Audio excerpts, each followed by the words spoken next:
Hello guys, good morning everyone. सभी को राधे राधे, जय श्री कृष्णा। मैं रूबी देवी आप सभी का वेलकम करती हूँ साधना विजय अकेडमी प्लेटफॉर्म पर। आज की करंट अफेयर में क्या है खास, जो हमारे एग्जाम पर्पस के लिए काफी इंपॉर्टेंट होगा और जो हमारे एग्जाम को इजी बनाएगा। तो देखते हैं आज की करंट अफेयर। लेकिन करंट अफेयर से पहले हम क्या स्टार्ट करते हैं, स्टेट। पहले हम अपना स्टेट कवर करेंगे, इसके बाद हम अपनी करंट अफेयर देखेंगे। तो जैसे कि आप जानते हैं, हमारा आज का स्टेट है बिहार। इससे पहले हम उत्तर प्रदेश को कंप्लीट कर चुके हैं, उत्तराखंड को पढ़ चुके हैं और अब बारी है बिहार की। बिहार के इंपॉर्टेंट फैक्ट्स क्या क्या होंगे, क्या क्या वहाँ की इंपॉर्टेंट चीजें हैं जो फेमस है, वहाँ के जीआई टैग, वहाँ की क्या क्या लोक नृत्य हैं, वहाँ पे क्या उसका स्थापना दिवस कब है, तो ये सब चीजें देखते हुए चलेंगे। जैसे कि हम जानते हैं बिहार की जो राजधानी है वो पटना है। पटना काफी फेमस भी है। तो बिहार की जो राजधानी है वो पटना है और सबसे ज्यादा जनसंख्या वाला जो क्षेत्र है वो भी बिहार का पटना ही है। बिहार के जो अभी वर्तमान में सीएम है वो है नीतीश कुमार जी, जो काफी लंबे समय से सीएम बनते आ रहे हैं। तो आइए एक झलक देखते हैं अपने बिहार स्टेट की, कि बिहार स्टेट में क्या क्या चीजें हैं। स्टार्टिंग करते हैं बिहार और पटना से। बिहार की राजधानी क्या है? पटना है। बिहार राज्य का गठन कब हुआ? तो बिहार राज्य का गठन हुआ 22 मार्च 1912 में। कब बिहार राज्य का गठन हुआ? 22 मार्च 1912 में। 1912 में बिहार राज्य का गठन हुआ। इसके बाद प्रथम मुख्यमंत्री जो थे वहां के, बिहार के जो प्रथम मुख्यमंत्री थे वो थे श्री कृष्ण सिंह, जो बिहार केसरी के नाम से भी जाने जाते थे। कौन? श्री कृष्ण सिंह, जो बिहार केसरी के नाम से भी जाने जाते थे। प्रथम महिला सीएम, जो बिहार की प्रथम महिला सीएम बनी, जो बिहार की महिला थी वो प्रथम सीएम भी बनी बिहार की, वो थी राबड़ी देवी। कौन थी? राबड़ी देवी। तो वहां की थी राबड़ी देवी। प्रथम उप मुख्यमंत्री, जो प्रथम उप मुख्यमंत्री थे वहां के बिहार के, वो कौन बने थे? तो उप मुख्यमंत्री थे डॉक्टर अनुग्रह नारायण सिन्हा। कौन थे? डॉक्टर अनुग्रह नारायण सिन्हा। वर्तमान जो सीएम है वो है नीतीश कुमार जी। उप मुख्यमंत्री जो अभी बिहार के उप मुख्यमंत्री है, तो वो दो लोग हैं। उप मुख्यमंत्री कौन है? उप मुख्यमंत्री है श्री सम्राट चौधरी और विजय कुमार सिन्हा। कौन है? श्री सम्राट चौधरी और विजय कुमार सिन्हा, ये वहां के उप मुख्यमंत्री हैं। प्रथम राज्यपाल, जो बिहार के प्रथम राज्यपाल रहे वो थे जय रामदास दौलत राम। कौन थे? जय रामदास दौलत राम थे। और जो वर्तमान में राज्यपाल है, जो अभी राज्यपाल है बिहार के, वो है कौन है? आरिफ खान। कौन है? आरिफ मोहम्मद खान। कौन है? बिहार के हैं मोहम्मद आरिफ खान। मोहम्मद आरिफ खान जो वहां के वर्तमान में अभी राज्यपाल है। मोहम्मद आरिफ मोहम्मद खान। आरिफ मोहम्मद खान। उच्च न्यायालय जो है यहाँ का, जो बिहार का उच्च न्यायालय है वो पटना में है, क्योंकि पटना ही यहाँ का बड़ा सिटी माना जाता है। तो पटना है। जिलों की जो संख्या है वो 38 है। यहाँ पर 38 जिले पड़ते हैं। कितने हैं? बिहार में 38 जिले हैं। बिहार का क्षेत्र में सबसे बड़ा जिला, क्षेत्रफल की दृष्टि से, जो क्षेत्रफल की दृष्टि से बिहार का सबसे बड़ा जिला है वो है पश्चिमी चंपारण। कौन सा है? पश्चिमी चंपारण बिहार का सबसे बड़ा जिला है क्षेत्रफल की दृष्टि से, पश्चिमी चंपारण। और सबसे बड़ा जनसंख्या की दृष्टि से जो जिला है वो है पटना। कौन सा है? पटना है। सबसे छोटा जिला कौन सा है? तो क्षेत्रफल की दृष्टि से जो बिहार का जिला है वो है शिवहर। क्या है? शिवहर क्षेत्रफल की दृष्टि से सबसे छोटा जिला है। इसके बाद देखते हैं विधानसभा सीटें। यहाँ पर विधानसभा सीटें भी हैं और विधान परिषद भी है। यहाँ पर दोनों है। द्विसदनीय, यहाँ पर क्या है? द्विसदनीय सभा है। तो यहाँ पे विधानसभा सीटें, विधानसभा सीटें, लेजिस्लेटिव असेंबली, कितनी सीटें हैं यहाँ पर? तो ये है 243, 243, 243। और विधान परिषद जो लेजिस्लेटिव काउंसिल है वो कितनी है? 75। कितनी? 75 सीटें हैं। जो यहाँ पे लोकसभा की सीटें हैं, ये है लोकसभा की सीटें 40, और जो राज्यसभा की सीटें हैं वो है 16। लोकसभा की सीटें बिहार में कितनी है? 40, और राज्यसभा की सीटें जो है वो कितनी है? 16। नेक्स्ट है भारत का सबसे बड़ा पशु मेला। भारत का जो विश्व का सबसे बड़ा पशु मेला है, ये एशिया का भी सबसे बड़ा पशु मेला माना जाता है। तो ये है सोनपुर का मेला, जो कि काफी फेमस है, जो सोनपुर में भरा जाता है। ये क्या है? सोनपुर का पशु मेला सबसे बड़ा मेला है ये, भारत का भी और एशिया का भी। तो ये कौन सा है? सोनपुर पशु मेला। सर्वोच्च चोटी, जो बिहार की सर्वोच्च चोटी है, जो सर्वोच्च चोटी है वो कौन सी? तो वो है सोमेश्वर। कौन सी है? सोमेश्वर बिहार की सबसे ऊंची चोटी है। बिहार का पड़ोसी देश कौन सा है? बिहार किससे अपनी बाउंड्री शेयर करता है? तो वो करता है नेपाल से। बिहार नेपाल से अपनी बाउंड्री शेयर करता है। जो पड़ोसी देश है वो नेपाल है। पड़ोसी राज्य कौन कौन से हैं? तो जो बिहार अपनी बाउंड्री शेयर करता है राज्यों से, वो है उत्तर प्रदेश, पश्चिम बंगाल और झारखंड। झारखंड बिहार का ही अंग है। बिहार को तोड़कर क्या बनाया गया था? झारखंड बनाया गया था। बिहार को तोड़कर झारखंड बनाया गया था। कब? 15 नवंबर 2000 में। कब? 15 नवंबर 2000 में बिहार का ही हिस्सा झारखंड था, तो बिहार में से क्या बनाया गया? झारखंड को बनाया गया। तो इसके पड़ोसी राज्य कौन कौन से हुए? उत्तर प्रदेश, पश्चिमी बंगाल और झारखंड। ये है इसके जो पड़ोसी राज्य थे। और पड़ोसी देश कौन सा हुआ? वो हुआ नेपाल। पड़ोसी देश है नेपाल। इसके आगे चलते हैं राजकीय पशु। जो बिहार का राजकीय पशु है, सॉरी, जो बिहार का राजकीय पक्षी है वो है गोरैया, और जो पशु है वो है गोर बैल। कौन है? बैल। तो राजकीय पक्षी क्या है? ये है गोरैया। राजकीय पुष्प क्या है? वहां का जो पुष्प है वो क्या है? वो है गेंदा। गेंदा का फूल आपने सुना होगा, गेंदे का फूल येलो कलर का होता है, तो वो क्या है? गेंदा का फूल। राज्य के जो खेल है, बिहार का जो राज्य के खेल है उसे कबड्डी है। कबड्डी जो खेल है वो राज्य के खेल कहाँ का है? बिहार का है। राज्य के वृक्ष जो है वो पीपल है। पीपल का वृक्ष जो है वहां का राज्य के वृक्ष माना जाता है। और जो राज्य के चिन्ह माना जाता है वो है बोधि वृक्ष। कौन सा? बोधि वृक्ष। तो ये कौन सा है? बोधि वृक्ष है। और राज्य के पशु, जैसे कि मैंने आपको बताया, गोर और बैल को माना जाता है। राज्य के पशु क्या है? गोर। बैल को क्या बोला जाता है? गोर बोला जाता है। तो ये राज्य के पशु हैं बिहार का। महापर्व, जो बिहार के पर्व है, जो छठ पूजा है बिहार की, ये फेमस है। तो बिहार में जो महापर्व के रूप में मनाया जाता है ये है छठ पूजा, जो काफी बड़े और बहुत ही बड़ी मात्रा में जो बिहार के लोग हैं बहुत ही हर्षो उल्लास के साथ इसे बनाते हैं। तो ये क्या है? ये है छठ पूजा बिहार की। जो राज्य के फल है बिहार का वो है आम। क्या है? राज्य के फल है आम। प्रमुख पर्यटन स्थल, जो प्रमुख पर्यटन स्थल है बिहार के वो क्या है? एक तो है बोध गया। बोध गया जहाँ पर महात्मा बुद्ध को ज्ञान की प्राप्ति हुई थी, तो वो क्या है? बोध गया। फिर है नालंदा विश्वविद्यालय। कौन सा? नालंदा विश्वविद्यालय। और जो कि अभी इसे क्या करने का वो किया जा रहा है कि इसे फिर से रिस्टार्ट करने की तैयारी की जा रही है, नालंदा विश्वविद्यालय को, जो कि ध्वस्त कर दिया गया था। और ये प्राचीन काल में काफी बड़ी एक विश्वविद्यालय के रूप में समृद्ध थी। देश विदेश से यहाँ पर लोग पढ़ने आते थे, लेकिन क्या किया गया? इसे मुगल के राजा के द्वारा ध्वस्त कर दिया गया, जला दिया गया, जिससे कि ये क्या हुआ? ये अब खंडहर के रूप में हमें मिलती है। तो अब इसका क्या हो रहा है? इसे रीस्टार्ट करने की तैयारी की जा रही है नालंदा विश्वविद्यालय को। वैशाली, जो वैशाली है ये क्या है? ये महावीर स्वामी का जन्म स्थल है। महावीर स्वामी का जन्म स्थल है। बिहार के प्रमुख व्यक्ति कौन कौन थे? जो बिहार के व्यक्ति थे जो बड़े बड़े पदों पर, या तो बड़े पद उन्हें मिले हैं, जैसे राष्ट्रपति बने हैं, या फिर भारत रत्न से उन्हें क्या पुरस्कारित किया गया है, सम्मानित किया गया है। तो जैसे भारत के प्रमुख बिहार के प्रमुख व्यक्तियों में सबसे पहले आते हैं डॉक्टर राजेंद्र प्रसाद जी, जो कि हमारे प्रथम राष्ट्रपति भी रहे हैं। तो डॉक्टर राजेंद्र प्रसाद 1962 में इन्हें भारत रत्न से सम्मानित किया गया था। कब भारत रत्न से सम्मानित किया गया था? 1962 में। नेक्स्ट है हमारा मीरा कुमारी। जो मीरा कुमारी है ये भारत की पहली महिला लोक अध्यक्ष थी, जो महिला अध्यक्ष बनी थी। कहाँ की? लोकसभा की अध्यक्ष बनी थी। लोकसभा की फर्स्ट महिला अध्यक्ष कौन थी? मीरा कुमारी। कौन थी? मीरा कुमारी। ये कहाँ से बिलोंग करती थी? ये बिहार से बिलोंग करती थी। तो ये मीरा कुमारी भारत की पहली महिला लोकसभा अध्यक्ष थी। नेक्स्ट है जयप्रकाश नारायण। जयप्रकाश नारायण मैंने आपको पढ़ाया था इमरजेंसी में, जब इंदिरा गांधी ने इमरजेंसी लगाई थी तो इन्होंने क्या किया था? अपना आंदोलन स्टार्ट किया था।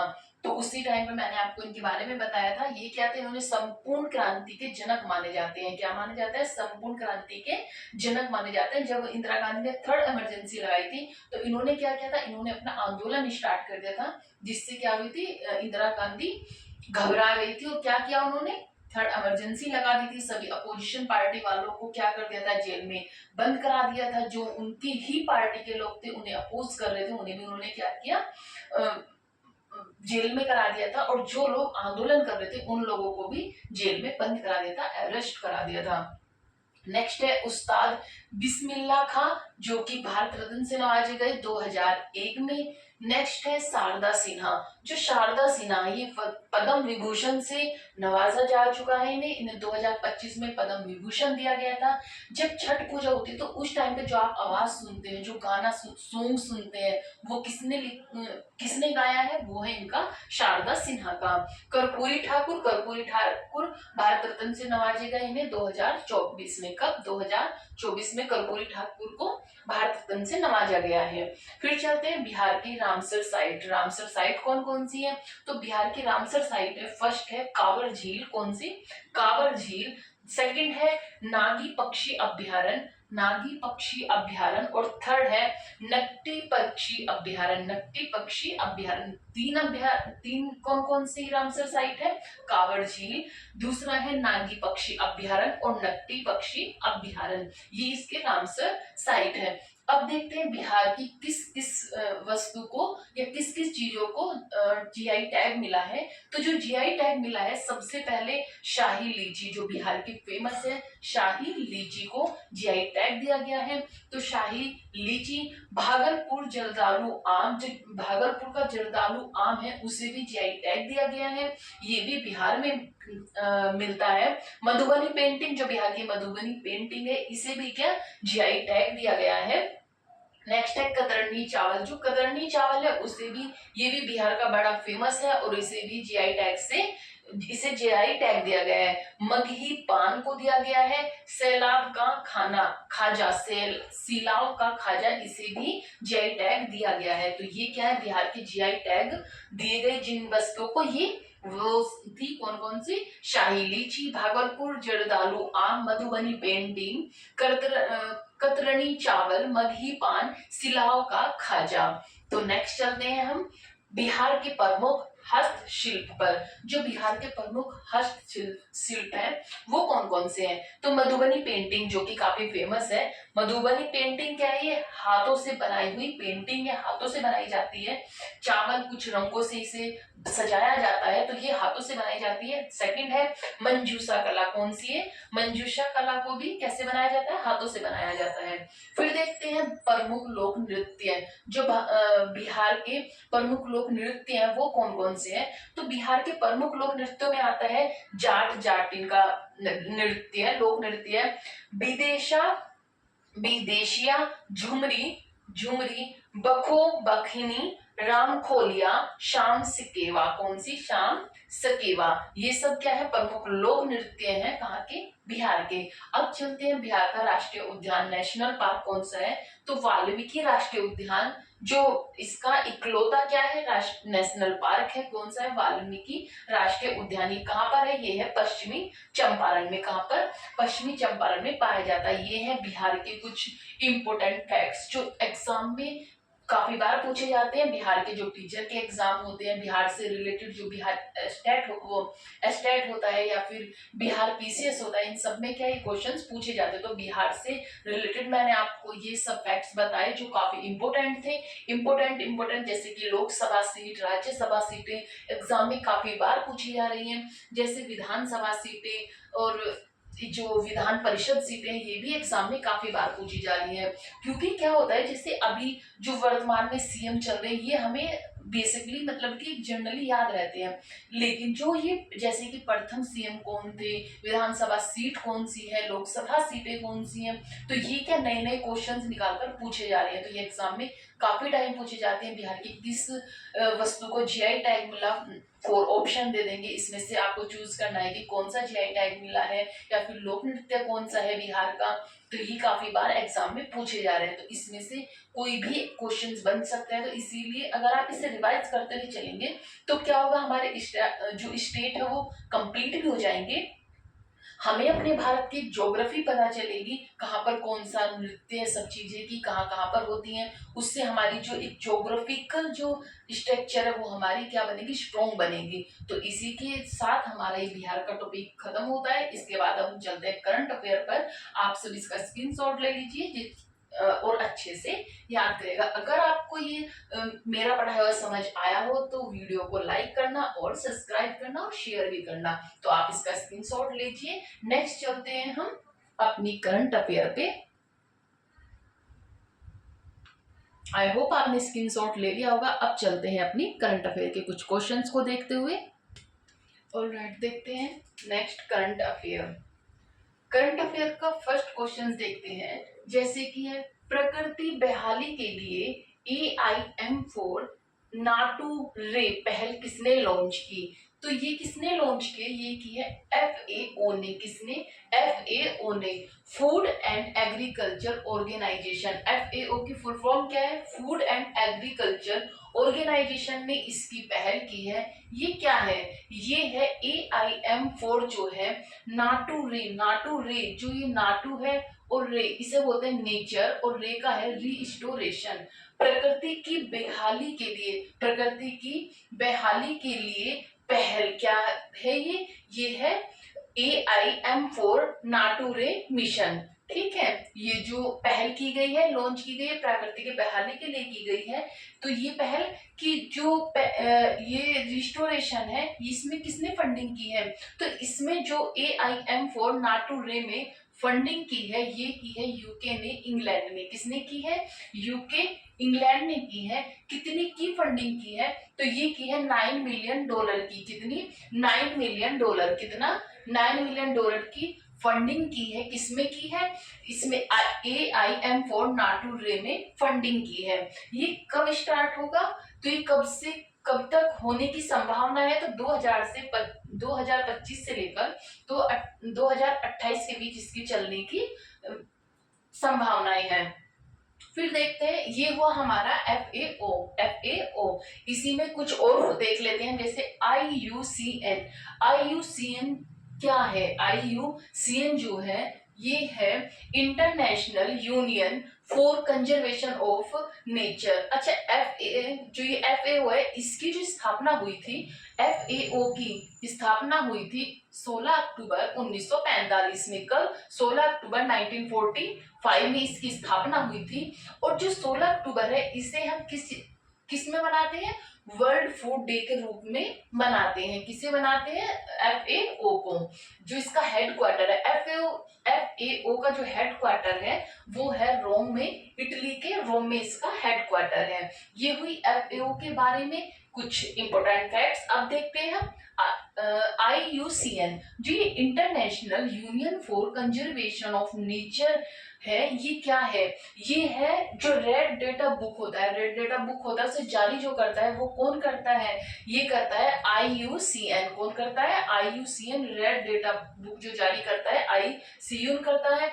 इसके जो हेड है, जो अध्यक्ष है, वो कौन है, वो है रजान अल मुबारक। कौन है, रजान अल मुबारक। ये कहाँ से बिलोंग करते हैं, तो ये बिलोंग करते हैं संयुक्त अरब अमीरात से। कहाँ से, संयुक्त अरब अमीरात से। जैसे FAO आया था तो मैंने सोचा कुछ और जैसे संगठन है, अंतरराष्ट्रीय जो ऑर्गेनाइजेशन है, उन्हें ले लेते हैं, उनकी फुल फॉर्म देखकर, उनके हेडक्वार्टर, उनके अध्यक्ष को देखते हुए चलेंगे, जिससे कि हमें क्या होगा, थोड़ा याद भी रहेगा और रिवीजन होता जाएगा।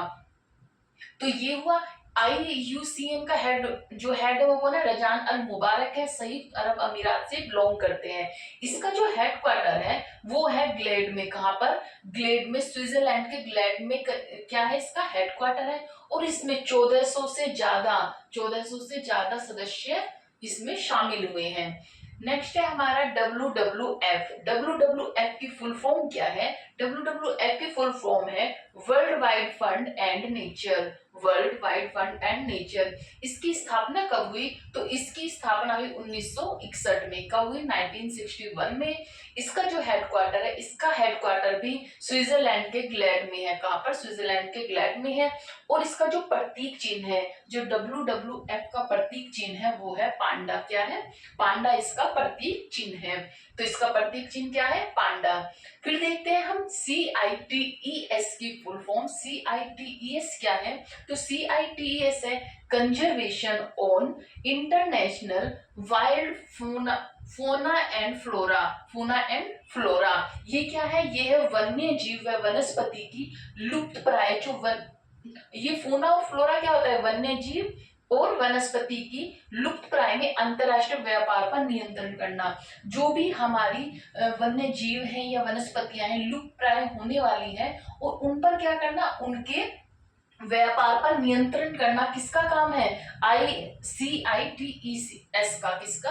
CITES का ये काम है कि जो भी लुप्त प्राय जैसे वन्य जीव है या कोई वनस्पति है, उसकी जो व्यापार है, उसके बेचने पर, उसके व्यापार करने पर नियंत्रण करना किसका काम है? इस संगठन का काम है, ऑर्गेनाइजेशन का काम है, जो है कन्वेंशन ऑन इंटरनेशनल वाइल्ड फोना एंड फ्लोरा। नेक्स्ट देखते हैं, रक्षा मंत्री राजनाथ सिंह ने एशिया के सबसे बड़े, याद रखने वाला क्वेश्चन है, एशिया के सबसे बड़े एरो इंडिया शो का उद्घाटन कहाँ किया? तो ये क्या है? बेंगलुरु में। कहां पर किया? बेंगलुरु में। इसका उद्घाटन क्या है? ये क्या है? एशिया का सबसे बड़ा एरो इंडिया शो है। एरो इंडिया शो है, तो ये कहां पर है? बेंगलुरु में इसका उद्घाटन किया। नेक्स्ट न्यूज पर चलते हैं। नेक्स्ट न्यूज है हमारी, वनडे इतिहास में दूसरे सबसे ज्यादा छक्के लगाने वाले जो खिलाड़ी बने हैं, उसकी उपलब्धि किसने हासिल की है? तो वो है रोहित शर्मा।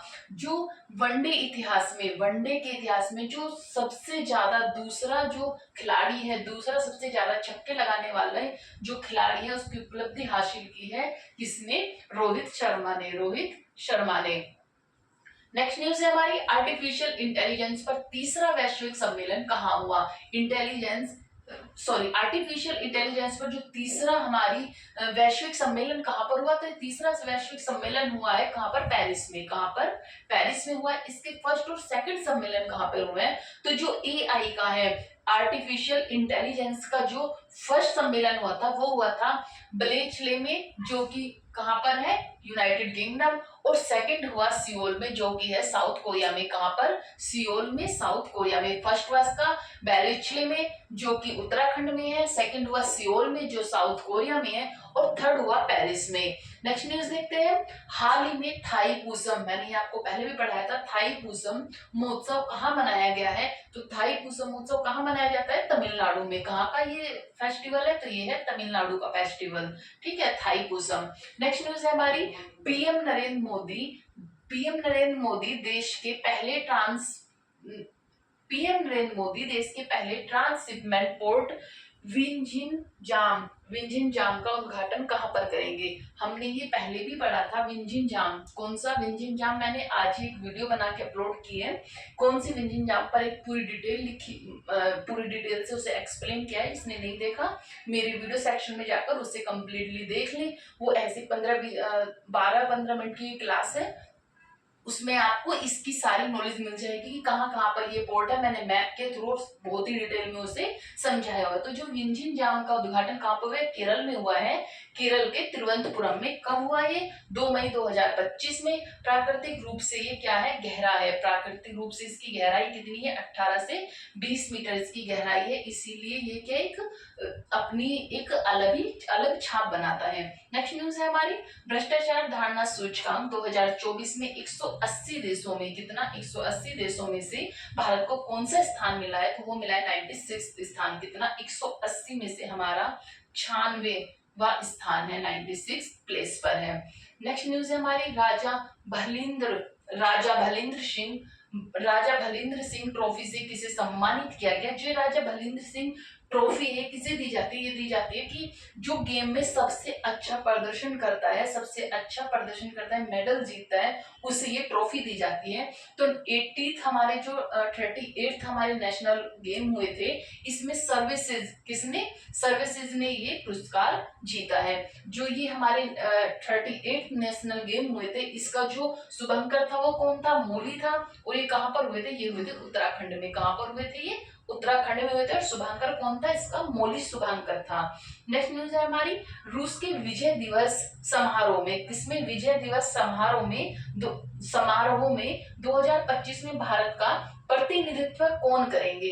तो इसके लिए इनविटेशन आया था मोदी जी के लिए, नरेंद्र मोदी जी के लिए, लेकिन क्या हुआ, पहलगांव के अटैक के जो यहाँ पे अटैक हुआ है उसके वजह से उन्होंने अपनी ट्रिप कैंसिल कर दी है। तो इसके बदले कौन जाएगा वहां पे? वहां जाएंगे हमारे रक्षा मंत्री राजनाथ सिंह जी। कौन जाएंगे? राजनाथ सिंह जी। और राजनाथ सिंह जी पहले भी वहां पर गए थे। कब गए थे? वो गए थे रूस के कैलिनग्राद में। कहाँ पे? कैलिनग्राद में, जहाँ पे आईएनएस तुशील, कहाँ पर? आईएनएस तुशील की कमीशनिंग समारोह हुआ था, तो उसमें कौन गए थे? राजनाथ सिंह जी वहां पर भी गए थे। जो ये विजय दिवस है, रूस का ये विजय दिवस है, ये क्यों मनाया जाता है? तो ये मनाया जाता है, क्या हुआ था 1945 में, 1945 में सोवियत संघ ने जर्मनी को आत्मसमर्पण करने पर विवश कर दिया था। और उसके उपलक्ष्य में, उसकी विजय के उपलक्ष्य में ये विजय दिवस मनाया जाता है। और ये इसकी कौन सी वर्षगांठ है? 80वीं वर्षगांठ है। कौन सी? 80वीं वर्षगांठ है। ये थे हमारे करंट अफेयर के करंट अफेयर के टॉपिक्स, जो कि आपको आई होप समझ आए होंगे। इसका आप स्क्रीनशॉट ले लीजिए। अगर आपको ये वीडियो अच्छी लगी है तो लाइक और सब्सक्राइब कर दीजिए और शेयर भी कर दीजिएगा। ये हुई हमारी करंट अफेयर, जो कि हमारे थे इम्पोर्टेंट फैक्ट्स और इम्पोर्टेंट न्यूज विद स्टेट